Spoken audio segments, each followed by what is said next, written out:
GloBServin is with us here today. How are you doing? I'm good, man. I'm good, man. Enjoying the weather, man. Trying to stay out of trouble, man. I'm good. How you? I'm doing great today, yeah.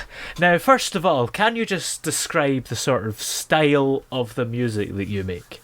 I honestly have to say, my music style kind of unorthodox, man. It's like I say a lot of my is like offbeat a little bit. Yeah. It just I don't know. It's kind of different. I don't want to say it's different because everybody say their music. You know what I'm saying? Yeah. But you know what I'm saying? I just think I got a unique sound and just the way I record and everything. Yeah. And do you know why it's unique and what you do to make it unique, or have you just stumbled upon Yeah, being unique? that's literally how it became. Cause I was rapping before, bro. Like Yeah. traditional rapping. You know what I'm saying? I've been rapping for a minute since high school and so like I never really try to perfect my flow. I just used to just rap, write down in a notebook and just read off of it. You know, Yeah. my writing skills is alright, but once I started just getting in the studio and just start trying out, experimenting with my flow, it just got better. So that's why I just got on. Yeah, absolutely. And what are some of the examples of your recent projects that you've worked on? Right now, I got really well. I got any projects out. Got a project dropping tomorrow. Ooh. Got a project dropping tomorrow. That's my first one. Ooh. So the other one's gonna be like the other shit that I dropped before. They did singles. I was just trying to get my feet wet. They're trying to see what my fan base to see if anybody else is actually liking my flow. Yeah. So before I dropped anything, I dropped a couple singles before I really got into a whole project and all that. But yeah, just to check the air and see how it's going. Yes, sir. So how old were you when you first thought that music might be something you want to do? Like forever, man. Like so I started basically when I was around like 8 years old. Like I was saying, like started around like 8 years old. I was just rewriting other my favorite songs. Yeah. Basically, I'll hear a song, and then I'll just keep the same melody, same flow, same cadence. I'll just put my own words. When I got high school, that's when I started taking it serious. Like write my own. You know, so I was writing my own recording too. But you know, I started finding myself after high school, started taking it serious, started trying to feel me dib and dabbing. Yeah, absolutely. And did you always know that you wanted to make this type of music, or has it evolved? It definitely evolved.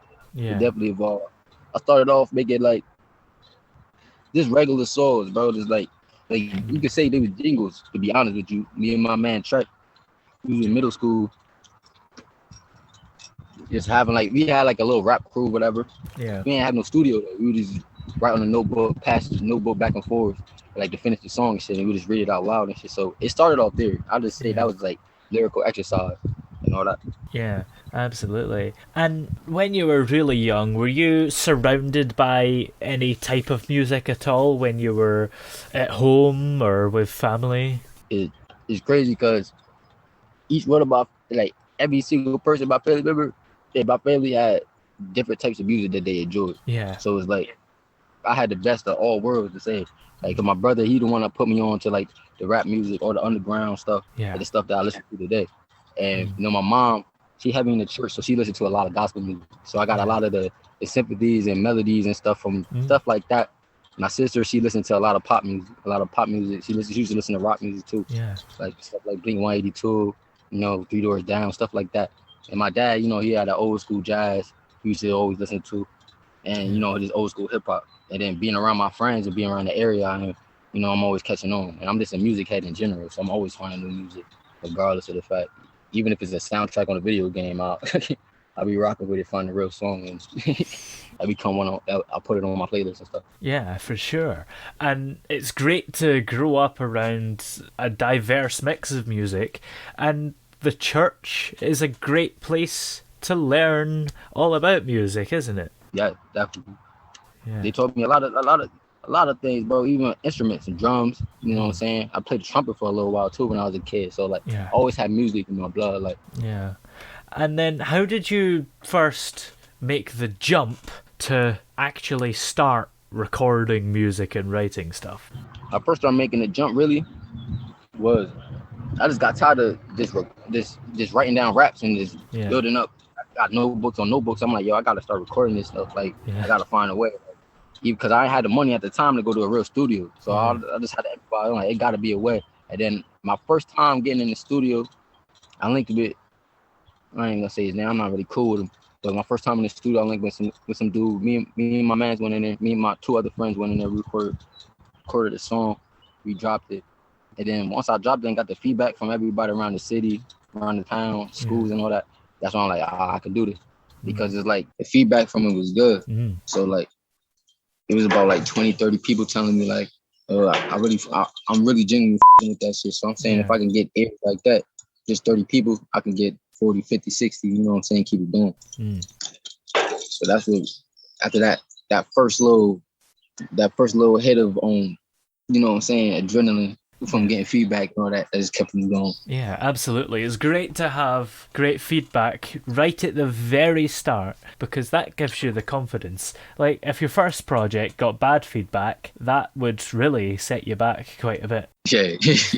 For sure. Yeah, I don't know if it's for me. Yeah. And do you have musical artists that have influenced you in any way? Hey, definitely. Basically everything I listen to, basically influences me.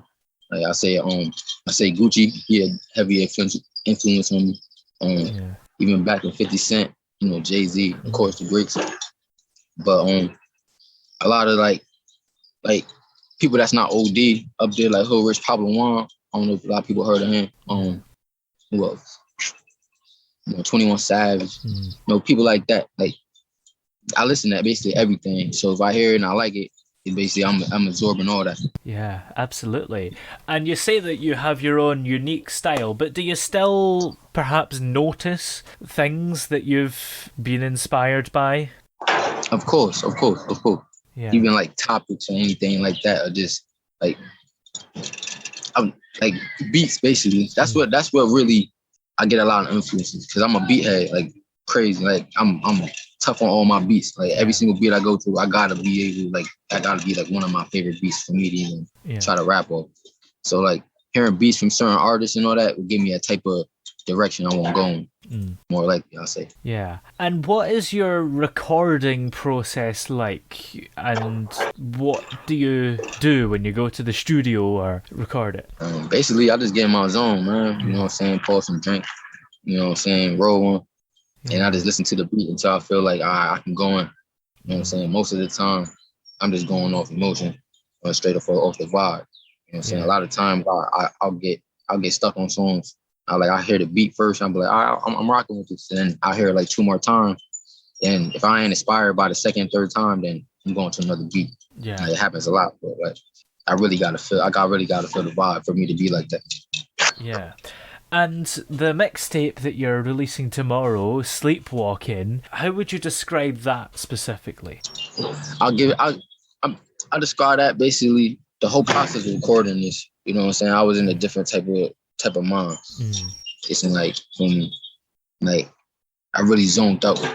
So that's why I feel like I was asleep a lot of the times. You know what I'm saying? Yeah. That's why I named that shit Sleepwalking. Like feel like when I was writing it, you know, listen to the beats and all that, I just zone out. Like for me, close my eyes sometimes, bro, and like the song be already done. You know what I'm saying? By the time I open it, by the end of the beat, and then I'll just go on. So it's just like, you feel me? I don't even know how some of the songs be getting completed. I just be gone. You know, that's basically, it's kind of hard to explain. Like just the whole mood I was in when I was writing and stuff. Yeah, for sure. And when you're not making music, do you have exciting things that you get up to as well? Yeah, of course. My family, of course, my daughters. You know what I'm saying? I'm heavy in sports, so of course, like I'm in the clothes, so I'm trying to be a designer and all that. So I'm looking up a lot of different avenues I can go in, a lot of different lanes I can dive in. Yeah. You know what I'm saying? Yeah, a lot of music artists seem to be into clothes. Are you thinking perhaps going down the merchandise route so that people who are a fan of your music might be able to buy clothes of you as well? Yeah, like when I do the merch though, I'm not trying to be like just traditional, like just regular t-shirt, you know what I'm saying? And a couple beanies, you know that. Like I want to make like a whole line. Like I want to make something like separate from the music kind of like be one of those big brands one day, probably like Bape, Supreme, you know, Hundreds or something like that. Like branch out. Like I don't want it just to be like my merch. I want it to be like, you know, I could collab with other different brands and things like that. Like in the long run. a whole different lane. Kind of like Easy though. Yeah. You know what I'm saying? That he ain't really start off as no really merch or anything. You wouldn't really call it merch unless you dropping an album or something. Yeah. But like that's a brand itself. Yeah, absolutely. And you're planning on recording 30 mixtapes and albums before the end of the year, right? Yes, sir. Yes, sir. Yeah. Sound crazy, but yeah, that's my goal, man. Yeah. And how do you plan on getting that done? Are you just gonna focus on it? To be honest with you, like I record so much music now, man.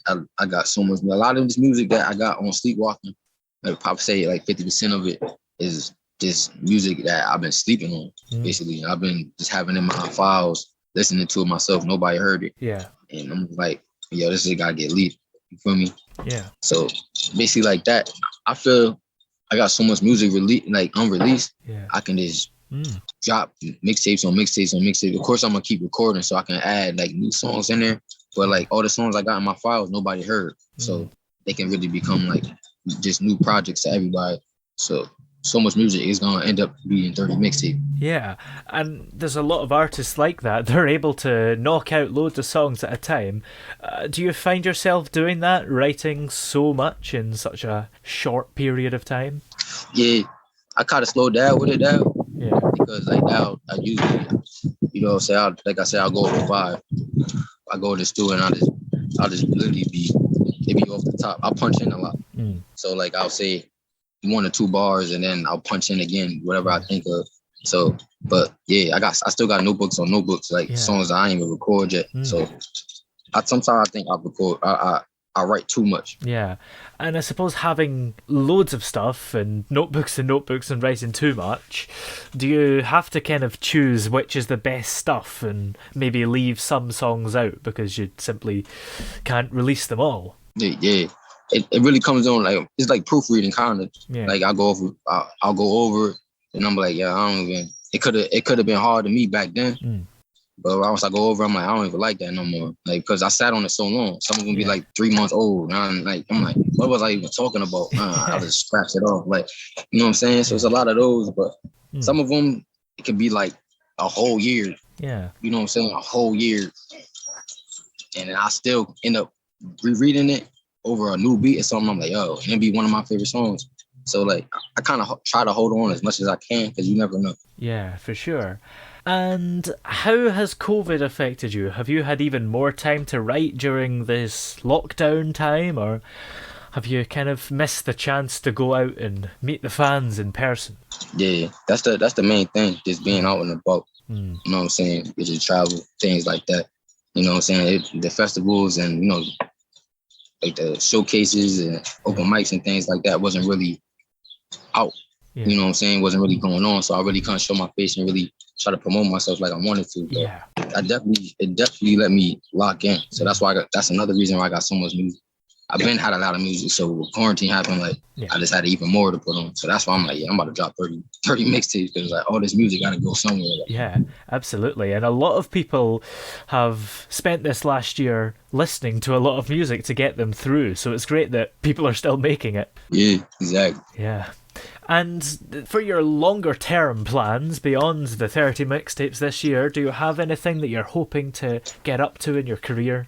Yeah, man, I'm trying to get a couple of awards. You know what I'm saying? I'm not talking about no Grammys and all like that. I'm just, you know, a couple of achievements. You know what I'm saying? Yeah. I want to get my streams up. At least one of my projects that hit at least 100K on the streams, or at least 1 million. You know what I'm saying? One of my videos that hit 1 million. You know what I'm saying? But I'm going to take small steps. So, like, even just my first 100K on a video or on a project or anything, like, that's basically, like, my main goal. Yeah. You know what I'm saying? Because once that happens, I'll be like, all right, I know I'm doing this right. Yeah, absolutely. Well, where are we able to find all your music if we would like to have a listen to it? You can find all my music on Spotify, you know, Apple Music, you know, Deezer, you know, all the streaming sites. All the streaming platforms. You can find my videos on YouTube. Just type GloBServin. I got probably like 4 videos out right now. I got a couple more coming out because of the tape. I'm probably gonna drop one tomorrow when the tape drop. To go along with it. And you can follow me on Instagram if you want to contact me at 81 Pints. At 81 PINTS. 81 Pints on Instagram. Yeah, absolutely. Well, thank you very much for coming on the show today. It's been great to have you here. Thanks for having me, man.